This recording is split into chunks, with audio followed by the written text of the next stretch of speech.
Avengers 5 और secret war से काफ़ी बिग अपडेट आई है। रिपोर्ट्स के अकॉर्डिंग मार्वल के कर्ण अर्जुन जो रूसो और Anthony Russo next 2 Avengers movies के लिए वापिस आ रहे हैं।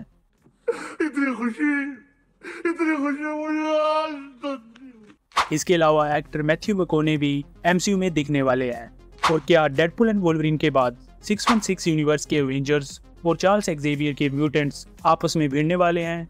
तो मैं सुपर हीरोज की दुनिया से आपके लिए लेके आया हूँ ढेर सारी अपडेट्स। सो वीडियो के एंड तक बने रहना क्योंकि ये काफ़ी इंटरेस्टिंग होने वाली है। और यार प्लीज़ सब्सक्राइब कर दो क्योंकि इससे ही चैनल की रीच बढ़ेगी और मैं ऐसे ही लाता रहूँगा लेटेस्ट अपडेट्स। तो हे गाइस, मेरा नाम है मिस्ट्री और आप देख रहे हैं फ्लोटिंग फूड। ओके, सबसे पहले हम किस पे बात करेंगे? Obviously Deadpool and Wolverine. So पिछले दिनों रिलीज किए गए न्यू टीजर से हमें काफ़ी डिटेल्स और वेरिएंट्स देखने को मिले थे। इस पे मैं एक वीडियो ऑलरेडी डाल चुका हूँ, तो उसे एक बार ज़रूर चेक कर लेना। ऑलराइट, इस बार इस मूवी से काफ़ी इनक्रेडिबल र्यूमर इंटरनेट पे स्प्रेड हो रहा है। सो टीजर में हमने इस कैरेक्टर को चलते हुए देखा था जो काफ़ी हैवी चांसेस हैं का वो डेडपूल होगा। सो र्यूमर ये है कि इस कैरेक्टर को हॉलीवुड एक्टर मैथ्यू मैककॉनही प्ले कर रहे होंगे, जहां ऐसा बताया जा रहा है कि ये सिर्फ काउबॉय डेडपूल को अपनी वॉइस देंगे क्योंकि लेडीपूल की तरह काउबॉय डेडपूल भी मास्क में ही दिखेगा। सो लेडीपूल तो अपना उतार ही देगी। ये क्या बात करता है यार? मास्क की बात कर रहा हूँ, बट शायद ये ना उतारे।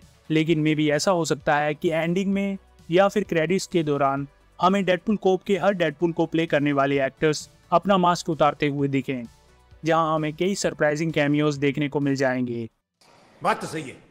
Moving on to next one, तो कुछ रिपोर्ट्स ऐसी भी आई हैं कि टॉम हॉलैंड की नेक्स्ट स्पाइडरमैन मूवी को डायरेक्ट करने के लिए सैम राइमी मार्वल की फर्स्ट चॉइस हो सकते हैं। जहां इंटरेस्टिंग बात यह है कि सैम राइमी ऑलरेडी सोनी के लिए 3 स्पाइडरमैन मूवीज बना चुके हैं, बट जब वो 4th मूवी बनाने वाले थे तो कुछ क्रिएटिव डिफरेंसेस के कारण पूरी मूवी ही शेल्व कर दी गई थी। पर अब अगर ऐसा सच हो जाता है तो इस बार उनको स्पाइडरमैन के लिए 4th मूवी बनाने का चांस मिल जाएगा, जहां हमें ऑलरेडी पता है कि स्पाइडरमैन की मूवीज अब मार्वल और सोनी कोलैब करके बनाते हैं।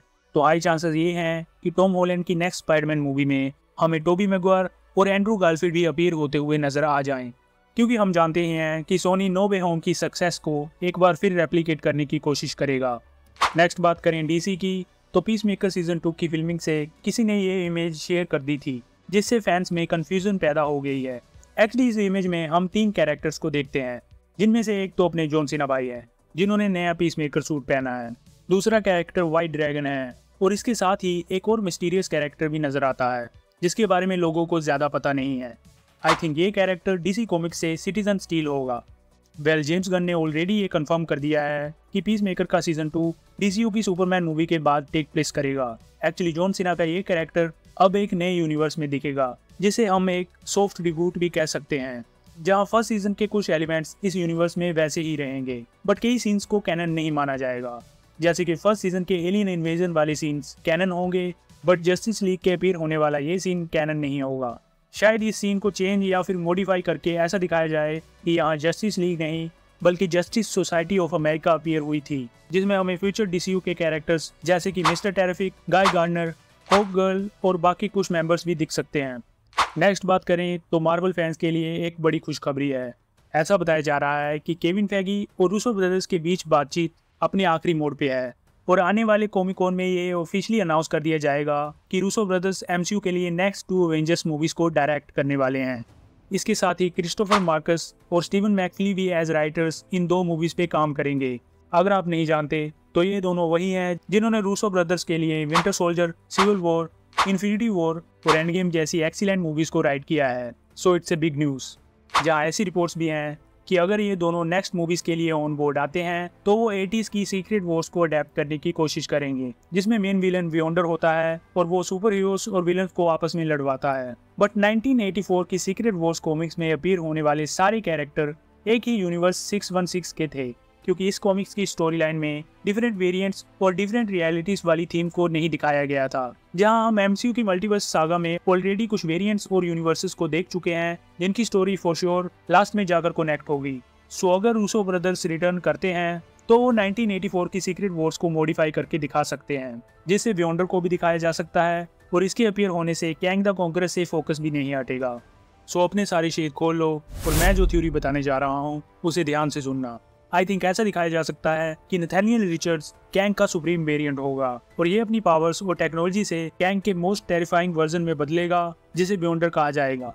इससे होगा ये कि कैंग द कॉन्करर की स्टोरी लाइन भी खराब नहीं होगी और हमें सीक्रेट वॉर्स में मेन विलन के लिए एक स्ट्रॉन्ग कैंडिडेट भी मिल जाएगा। जहां हॉलीवुड रिपोर्टर ने यह भी रिपोर्ट किया था कि एवेंजर्स 5 जिसका पहले नाम कैंग डायनेस्टी था उसे चेंज कर दिया जाएगा और कैंग की स्टोरी से भी मूव ऑन किया जाएगा। आई डोंट थिंक कि अभी ये डॉक्टर डूम को लाने वाले हैं, क्योंकि एक तो ये 2015 की सीक्रेट वॉर्स का मेन विलन होता है और दूसरा ये it's not a right time. क्योंकि आप खुद ही सोचो कि पूरी मल्टीवर्सल सागा में एमसीयू वाले कैंग कैंग करे जा रहे थे, सो अगर अभी एकदम डॉक्टर डूम को एज मेन विलन इंट्रोड्यूस करवा दिया जाए तो काफी ओड फील होगा और इसके कैरेक्टर डेवलपमेंट के लिए भी टाइम नहीं मिलेगा। सो आई थिंक मैंने जो थ्योरी बताई है, अगर मार्वल ऐसा कुछ दिखा के नथानियल रिचर्ड्स को एज बियॉन्डर प्रेजेंट करे तो कंटिन्यूटी भी बनी रहेगी और स्टोरी लाइन समझने में आसान लगेगी।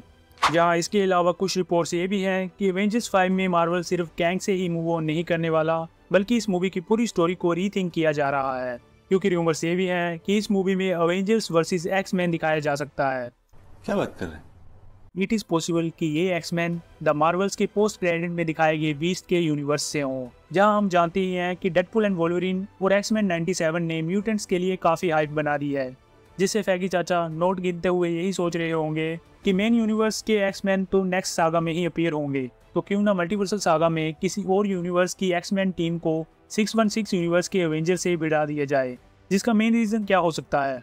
ऑफ कोर्स इनकर्जन्स, क्योंकि कॉमिक्स में दिखाया गया है कि जब एक इनकर्जन होता है तो दो यूनिवर्सेस आपस में कोलाइड करते हैं, जिनमें दोनों यूनिवर्सेस या फिर एक पूरी तरह बर्बाद हो जाता है। सो इन दोनों यूनिवर्सेस का कोलिजन एक परफेक्ट रीजन हो सकता है कि ये दोनों टीम्स एक दूसरे के सामने आएं और अपने रिस्पेक्टिव यूनिवर्सेस को बचाने के लिए आखिरी सांस तक फाइट करें, जिसमें कई हीरोज मर सकते हैं और कुछ बच भी जाएंगे। एंड इसके बाद नेक्स्ट मूवी जो सीक्रेट वॉर्स होने वाली है, उसमें हम मेन विलन के खिलाफ सभी यूनिवर्सेस के बचे हुए हीरोज को एक साथ यूनाइट होते हुए देखेंगे। And man, Russo brothers have so much experience filming this type of movies, और इस बार उनके फेवरेट राइटर्स भी उनके साथ काम करने वाले हैं, which is a very good thing. I think इसीलिए केविन चाचा दोनों अवेंजर्स मूवीज के लिए इन सबको साइन करेंगे, क्योंकि इससे जब अवेंजर्स 5 से सीक्रेट वॉर्स पे जंप किया जाएगा तो कंटिन्यूटी बरकरार रहेगी। सो हैवी चांसेस हैं कि ये बिग अनाउंसमेंट इस बार के कॉमिक-कॉन में कर दी जाए। So good days are back. और मैं जानता हूँ कि एक बार मैं थ्योरी बनाने लग जाऊँ तो बस बोलता ही चला जाता हूँ, तो मेरे बताए अनुसार फ्यूचर में अगर कुछ सच ना हो तो प्लीज़ मुझे गाली मत देना। So that's it. जाते जाते वीडियो को लाइक कर दो और अकेले मज़े मत लो, दोस्तों को भी शेयर करो। डेडपूल एंड वोल्वरिन में अपीयर होने वाले पॉसिबल वेरिएंट्स की वीडियोस यहाँ पे शो हो रही होंगी, तो एक बार उसे भी ज़रूर चेक कर लेना। एंड ऐसी ही इंटरेस्टिंग न्यूज़ के लिए please make sure to subscribe my channel and be a part of the journey. Until next time. मैं कल आऊंगा।